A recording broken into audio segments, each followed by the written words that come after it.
इतने साल के पत्रकारिता के अनुभव में ना बहुत सारे ऐसे केसेस होते हैं जो यादें बन जाती हैं, जो कहानियां बन जाती हैं।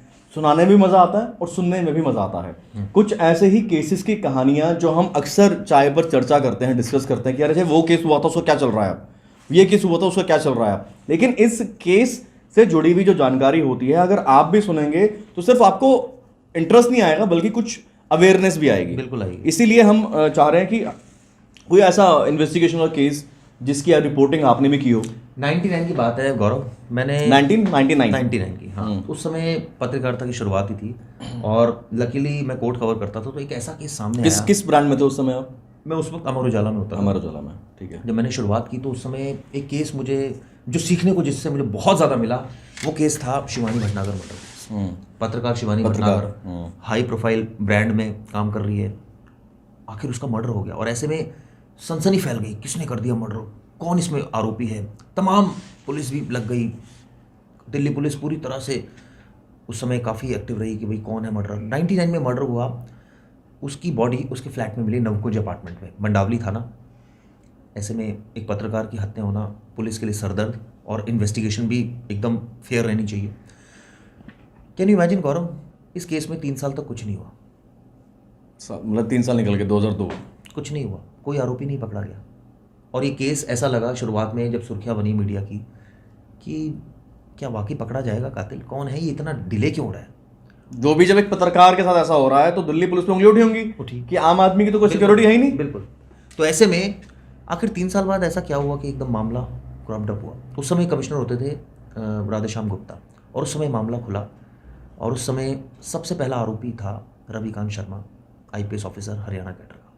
कैन यू इमेजिन, एकदम से पूरे हर मीडिया की सुर्खियां बना कि उस पर आरोप लग रहे हैं। पुलिस उसको ढूंढने के लिए उसके घर पहुंची, वो घर से गायब। वो रहता था पंचकुला हरियाणा में। काफ़ी इन्वेस्टिगेशन हुई, कहाँ है वो, कहाँ है। तमाम आरोपी पकड़े गए, एक के बाद एक 5 आरोपी पकड़े गए, और ये साफ हो गई थी तब तक दिल्ली पुलिस को स्टोरी कि ये जो मर्डर है ये रविकांत शर्मा ने करवाया और ये इसके गुर्गे हैं जिनके मार्फत कराया। लेकिन सवाल एक सबके मन में ये था कि IPS ऑफिसर, ब्यूरोक्रेट ऑफिसर, जो OSD रहा है प्राइम मिनिस्टर ऑफिस में, जो डायरेक्टर विजिलेंस रहा है एयर इंडिया में, जो एक तरह से कहा जाए कि एसेट थी हमारे देश की, वो इस तरह का काम कर जाए। तो खूब खोजा RK शर्मा को, और आखिरकार RK शर्मा ने सरेंडर किया अम्बाला कोर्ट में। जब दिल्ली पुलिस उसको लेकर आई वहाँ से ट्रांजिट रिमांड पर, उसके बाद पूछताछ हुई, इन्वेस्टिगेशन हुई, पुलिस ने चार्जशीट फाइल की और RK शर्मा को जेल के अंदर ठूस दिया गया। एक IPS ऑफिसर जो खुद क्रिमिनल यानी कि घोषित होने जा रहा था, हाँ, एक्यूज बन गया। हाँ, एक्यूज बन गया।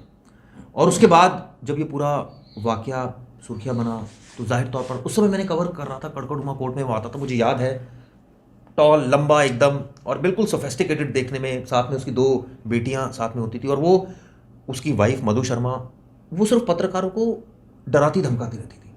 अच्छा। वो कहती थी आपने ये क्यों लिख दिया, आपने ऐसा क्यों लिखा, आपने ऐसा क्यों लिखा। हम बोलते थे जो कोर्ट का ऑब्जर्वेशन है वही लिख रहे हैं। तो बड़ी उस समय सतर्क होकर रिपोर्टिंग करनी पड़ती थी कि कुछ हल्का सा भी अगर इधर उधर हो गया तो ये कल को। अच्छा, वो पहले ये था भी नहीं इतना भाई, जिसको देख के मेरे ऐसे कई लोग इस फील्ड में आए। मतलब I was a topper in my college days, कि पत्रकारिता जो है उस समय आंकड़ों पे, तथ्यों पे होती थी। हाँ, बिल्कुल सही, स्पेकुलेशंस पे नहीं होती बिल्कुल थी, बिल्कुल सही, अनुमान पे नहीं होती ना थी। ना बिल्कुल नहीं, कि तो वक्त बताएगा कल क्या होगा। अरे भाई, वक्त ने बताना तो फिर तू रिपोर्टिंग क्या करना है वहां पर, सही बात, तू बताना। तो जब मधु शर्मा वहाँ आती थी तो बड़ा मुश्किल होती थी रिपोर्टिंग करना उस समय। बीच में अचानक जब ये रविकांत शर्मा पकड़ा गया, हंगामा उस समय गौरव तब मचा जब BJP की सरकार पर हमला हुआ, और मधु शर्मा ने चिल्ला चिल्ला कर कैमरे पर बोला कि ये मर्डर मेरे पति ने नहीं कराया, RK शर्मा ने नहीं कराया, ये मर्डर कराया प्रमोद महाजन ने। बताइए, उस समय का प्रमोद महाजन जो 1999, मतलब आप रीढ़ की हड्डी बीजेपी की, जहां प्राइम मिनिस्टर अटल बिहारी वाजपेयी बैठते थे लोकसभा में, उनके पीछे प्रमोद महाजन बैठते थे, आपको याद होगा जब लोकसभा सेशन। बिल्कुल बिल्कुल। तो आप सोचो उस आदमी की कितनी पावर थी। उस आदमी को दिल्ली पुलिस ने क्लीन चिट दी, कहा कि प्रमोद महाजन का कोई रोल नहीं था। चलती रही लीगल बैटल, चलती रही। आपको कट शॉर्ट में बताऊंगा, 2008 में इस पूरे मामले में 6 आरोपी थे, जिनमें से 4 को सजा हुई, जिनमें रविकांत शर्मा को सजा हुई, IPS ऑफिसर को, प्रदीप शर्मा को सजा हुई, 2 और आरोपियों को हुई। प्रदीप शर्मा वो शख्स था जो फ्लैट में गया था शिवानी के, और शिवानी की जो चाकू से हत्या की गई। उसका बेटा उस समय, उसके बच्ची उसके साथ थी जब ये पूरा वाकया हुआ था। और मेरी अभी भी अमूमन बात होती है राकेश भटनागर से, जो उनके हस्बैंड हैं, क्या परिवार पर बीती होगी। आप सोचिए कि एक लेडी की इस तरह से मर्डर हो गया। अब मैं आपको बताऊंगा ये दरअसल दोस्तियां कैसे बनी, नज़दीकियां कैसे बनी, और उसके बाद ये हत्याकांड तक कैसे पहुंच गया अंजाम। ये क्यूरियोसिटी आपके मन में भी होगी। बिल्कुल बिल्कुल। कि आखिर एक ऐसा हुआ क्या कि एक आईपीएस ऑफिसर को एक उसने क्यों एक पत्रकार की हत्या कर दी, एक महिला पत्रकार की।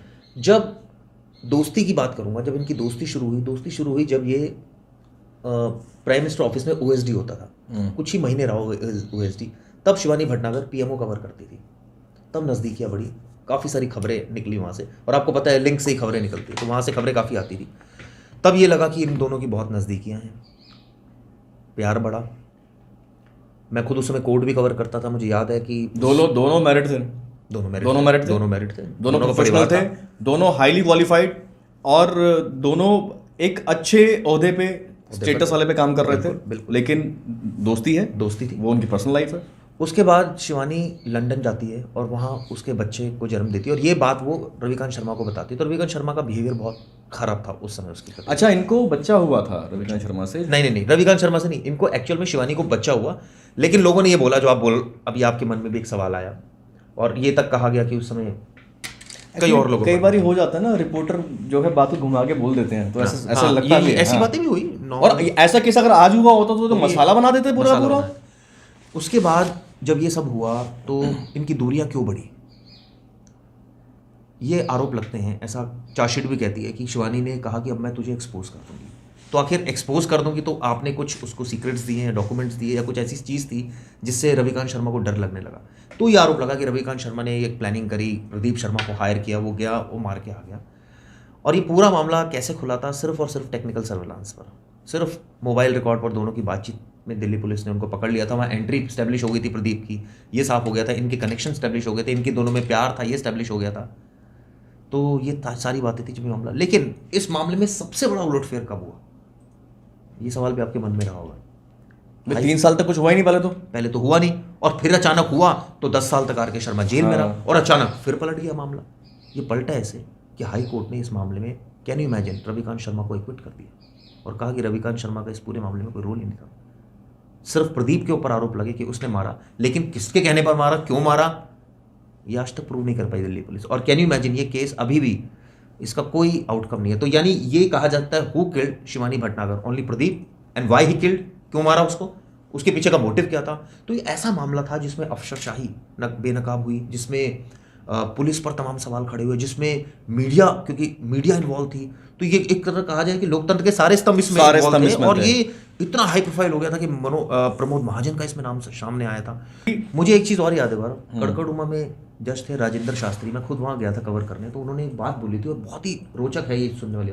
उन्होंने कहा था कि रविकांत शर्मा इतनी हायर पोजीशन पर था, देश के मतलब एक तरह से कहा जाए एसेट था, ब्यूरोक्रेट में भी टॉप ब्यूरोक्रेट, ओएसडी में रहा है, जो आईजी प्रिजन था, जो डायरेक्टर विजिलेंस था, ऐसा ओहदा रहा हो। The more powerful comes more responsibility, ये बात बोली थी राजेंद्र शास्त्री ने कि आप जितने पावरफुल हो उतनी ज्यादा जिम्मेदारी आपकी बढ़ती थी। और किसने ये बात बोली है? More power gives you more money, more money gives you more power. Yes, तो इस केस में ये बात राजेंद्र शास्त्री ने बोली, जो कि काफी उस समय सुर्खियां बना के आखिर जज को भी लगा कि आप जितने बड़े ओहदे पर हो आपको उतना जिम्मेदारी बढ़ जाती है आपकी। तो ये केस कुछ इस तरह का था। दोस्तों, हम आपको अगली वीडियो में और केसेस के बारे में बताएंगे। मेरे साथ गौरव भी रहेंगे। गौरव ने भी खूब क्राइम रिपोर्टिंग करी और तमाम केसों को बारीकी से परखा है। मैं भी आपको बताऊंगा किस तरह से केस में कैसे उलटफेर हुआ। आपने देखा किस तरह से शिवानी भटनागर के केस में उलटफेर हुआ है। तो फिलहाल इस वीडियो में इतना ही। बाकी हमारे चैनल को आप सब्सक्राइब कीजिए, लाइक कीजिए। Thank you.